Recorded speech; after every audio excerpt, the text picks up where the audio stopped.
ছেলের বাবা কাছ থেকে এসেই দেখো গাছের ডালপালা কাটছে, চাল ঝাড় দিচ্ছে। আর আমার কাকার কলটা নষ্ট হয়ে গেছে, আমার কল থেকে জল টেনে গরুকে খেতে দিচ্ছে, গাছে দিচ্ছে। আর আমার কাকার গরুটা কিন্তু আর কয়দিন পরে দুধ দেবে। তোমাকে সারপ্রাইজ দেবো, তোমাদেরকে। আর দেখেছো আমার উঠোন বাড়ির অবস্থা? সকালে একবার স্নান করে উঠে গেছি, এখন তো আমার আবার এই সব পরিষ্কার করতে হবে। আর এই দেখো আমার বুড়ো ছেলেটা এখনও ঘুমাচ্ছে, দেখেছো তো? না না, ঘুমাচ্ছে না, ওই দেখো ফোন ঘাঁটছে। আর আমি বকছি জন্য ওর কোনো ব্যাপারই না, হেসে কুটি কুটি করছে। তো হ্যালো এভরিওয়ান, তোমরা কেমন আছো? আশা করি অনেক ভালো আছো। আর আমি তো সুপর্ণা চলে এসেছি তোমাদের সামনে আজকে একটা ব্লগ ভিডিও নিয়ে। আর এই দেখো আমার দুপুরে রান্না কিন্তু এখনও বসানো হয়নি। আর আমার রোজ রান্নায় যা কিছু করো না করো, আমার একটা শাকের অবশ্যই প্রয়োজন। তো আমি এখন দুটো শাক আনবো, দুপুরে রান্না খাওয়া দাওয়ার সঙ্গে আমার শাকটা প্রয়োজনই। ঠিক আছে? এগুলো কি বিস্কুট? আগে কোনোদিন দেখেই নেই বিস্কুট। ওই ঘুরে বেসে এই লোকেরটা কিনলাম, এইসব মাও কিনছি, মুন্নার মাও কিনছি। আমি আগে কোনোদিন দেখিনি বিস্কুটগুলো। খাবে না? এই যে বিস্কুট তোর বাবা এনেছে, খাবি?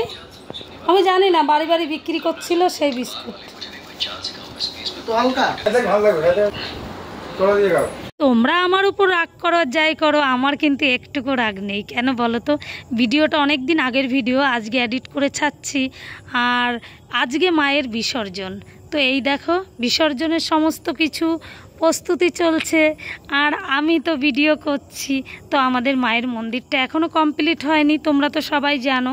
দেখেছো তো কিছুদিন আগেও মায়ের মন্দিরটার কাজ চলছিল। এবার এই মানুষটাকে দেখছো তো, আমাকে দেখলেই হাসতে থাকবে। আর আমাদের পাড়ার বাচ্চা কাচ্চাগুলো এত খুশি, মায়ের বিসর্জন কখন দেবে, মানে আমাদের থেকে ওদের গরজ বেশি। আসছে বছর আবার হবে, আবার তো দুর্গা পুজো আসবে, লক্ষ্মী পুজো আসবে, কালী পুজো আসবে। ঠিক একটা বছর পরে মায়ের আবার সব পুজো আসবে। তো এদিকে দেখো আমি কিন্তু রান্না সবই পড়ে রয়েছে, এখানে আমি সময় কাটিয়েই যাচ্ছি, কিছু করার নেই। এই দিনটা বছরে একবার আসবে, একেও তো সময় দিতেই হবে। আর সবাই এখানে সময় দিচ্ছে, আমি একা ঘরে বসে থাকলে তো হবে না। আর এইদিকেও সমস্ত কিছু, আমাদের পাশেই ঝিল মানে দিঘিতে আমাদের প্রত্যেক বছর মায়ের বিসর্জন দেয়। তো এই যে সবাই রেডি করছে দিঘিতে নিয়ে যাওয়ার জন্য। আর আমি তো এদিকে রান্না বান্না ফেলে ভিডিও করছি। ঠিক আছে, ওটা কোনো ব্যাপার নেই, রান্না তো রোজই হবে আর খাওয়া দাওয়া তো রোজই হবে। আর ওই দেখো আমাদের মায়ের মন্দির কেমন হয়েছে, তোমরা একটু বলো তো কমেন্টে।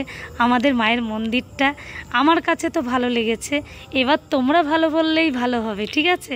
তো এইবার সব বেরিয়ে পড়বে মায়ের বিসর্জনের ওখানে। আমাদের বাড়ির থেকে খুব একটা বেশি দূর না, মানে দিঘিটা আমাদের বাড়ির থেকে অল্প একটু দূর, মানে হাফ কিলোমিটারও হবে না।